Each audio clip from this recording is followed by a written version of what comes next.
আসসালামু আলাইকুম রহমতুল্লাহ। আমরা আজকে শিখব হুরুফে নেদা সম্পর্কে। সর্বপ্রথম আমি এই কথা বলতেছি যে হুরুফে নেদাটা কি, এটার মাধ্যমে আমরা কি শিখব। তো শুনেন, যে শব্দ দিয়ে কোনো ব্যক্তিকে বা কাউকে আহ্বান করা হয় কিংবা কাউকে ডাকা হয় তাকে বলা হয় হুরুফে নেদা। অর্থাৎ আমি যদি বলি ইব্রাহিমকে ডাকি আমি, যে হে ইব্রাহিম, এখানে হে শব্দটা হচ্ছে হের মাধ্যমে ইব্রাহিমকে ডাকা হচ্ছে, যার কারণে হে কথাটা হচ্ছে হুরুফে নেদা।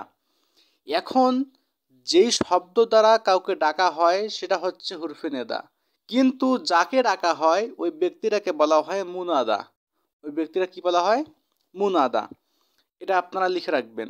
এখন আমি ডাকলাম হে ইব্রাহিম, এখানে হে কথাটা হচ্ছে হুরুফে নেদা আর ইব্রাহিম কথাটা হচ্ছে মুনাদা।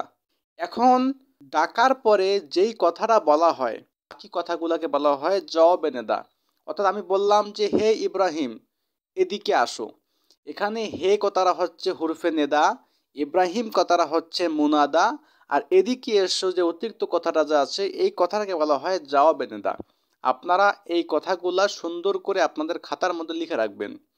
এখন কথা হচ্ছে হুরফে নেদা কয়টি মাথা রাখবেন, আপনারা লিখে রাখবেন। হুরফে নেদা হচ্ছে 5টি। কয়টি হুরফে নেদা? 5টি। ইয়া, আয়া, হায়া, আই। আমি আপনাদের সুবিধার্থে স্ক্রিনের মধ্যে লিখে দিয়েছি। এখন কথা হচ্ছে এই 5টার মধ্যে কোনটা কখন ব্যবহৃত হবে। তো আপনারা দেখেন, আমি সর্বপ্রথম লিখে দিয়েছি আই। আমরা প্রথমে এটা শিখব, এটা কখন ব্যবহৃত হবে। তো দেখেন লেখা আছে যে আল করিবুল মুফরদ, তথা শুধুমাত্র কাছের একজনকে আহ্বান করার জন্য আই ব্যবহৃত হয়। অর্থাৎ মনে করেন আমার কাছে আছে খালেদ, আমি খালেদকে আহ্বান করব, তা আমি কি বলবো কি, যে খালেদ অথবা আই খালেদ।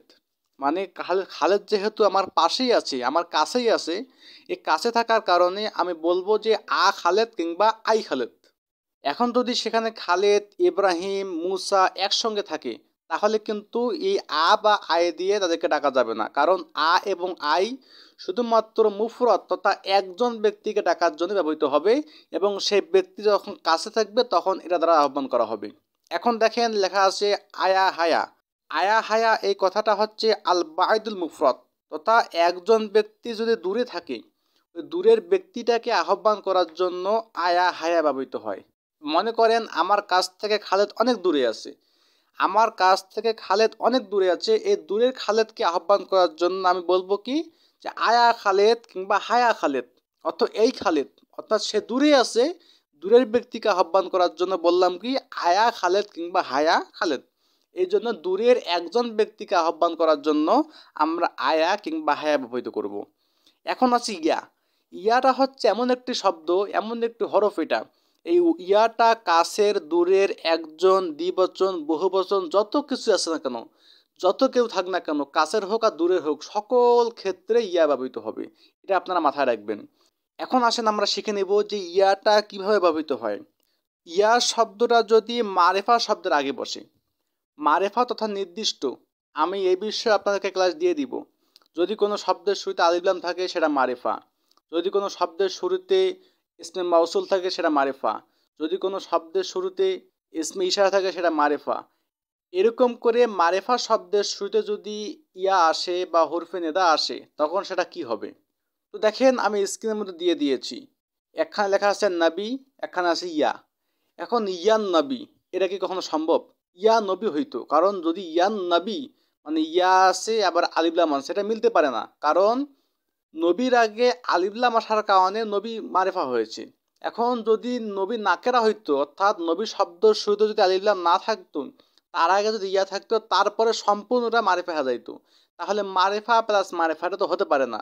যার কারণে মাথায় রাখবেন, যদি ইয়া শব্দটার পরে শব্দ মারিফা হয়, ওই মারিফা শব্দের আগে যদি ওই মারিফা শব্দের আগে অর্থাৎ ইয়া শব্দের পরবর্তী শব্দটা যদি মুজাক্কার হয়, তাহলে আমরা ইয়ার সাথেই আনবো আইয়ুহা, আর যদি মুয়ান্নাস হয় আনবো আইয়াতুহা। আর যেহেতু আমি লিখে দিয়েছি নবী, ইয়ার পরে নবী লিখে দিয়েছি, নবীটা হচ্ছে মারিফা, কিন্তু নবীটা হচ্ছে মুজাক্কার, কোনো স্ত্রীলিঙ্গ না, এটা হচ্ছে পুরুষ লিঙ্গ, পুরুষবাচক শব্দ এটা। এই পুরুষবাচক শব্দের জন্য আমরা ইয়ার পরে আনবো আইয়ুহা, তাহলে হলো কি ইয়া আইয়ুহান নবী। এরকম কথা আল্লাহ তাআলা কোরআন শরীফ অনেক জায়গায় বলেছে। তাহলে ইয়ার পরে কখনো মারিফা হয় না। যদি মারিফা হয়, সে মারিফার আগে আমরা আইয়ুহা কিংবা আয়াতুহা আনবো। মুজাক্কার হলে আইয়ুহা, মুয়ান্নাস হলে আয়াতুহা। আর যদি নবী শব্দটা এখানে নাকেরা হইতো, অর্থাৎ আপনারা লক্ষ্য করেন নবী, এখানে নবী লেখা আছে কিন্তু নবীর আগে কোনো আলিফ লাম নাই, মানে এটা হচ্ছে নাকেরা। যদি আলিফ লাম থাকতো তাহলে মারিফা হয়ে যেত। যেহেতু এই নবীটা হচ্ছে নাকেরা, আগে কোনো আলিফ লাম নাই, এর সামনে যদি আমরা ইয়া দেই তাহলে কোনো প্রকার আইয়ুহা বা আয়াতুহা দিতে হবে না, কারণ ওখানে তো মারিফা নাই, আলিফ লাম সামনে নাই। যার কারণে শুধুমাত্র নবীর সামনে ইয়া দেওয়া যাবে, তখন হবে কি ইয়া নবী। এখন ইয়া শব্দটার এরাব কি, এর পরের শব্দটা কি এরাব গ্রহণ করবে, তারপরে কি আমেল গ্রহণ করবে, যদি মুজাফেলাই হয় তখন কি আমেল গ্রহণ করবে, এই বিষয়গুলো নিয়ে আপনাদের সামনে আমি কিছুদিন পরে ক্লাস আপলোড করব এবং ইবারত পড়ার সম্পূর্ণ নিয়ম আল্লাহ যদি তৌফিক দান করে আমি আপনাদের সামনে তুলে ধরবো ইনশাআল্লাহ। যদি ভিডিওটা একটু ভালো লেগে থাকে সাবস্ক্রাইব করে বেল বাটন প্রেস করবেন এবং ভিডিওটি শেয়ার করে দিবেন।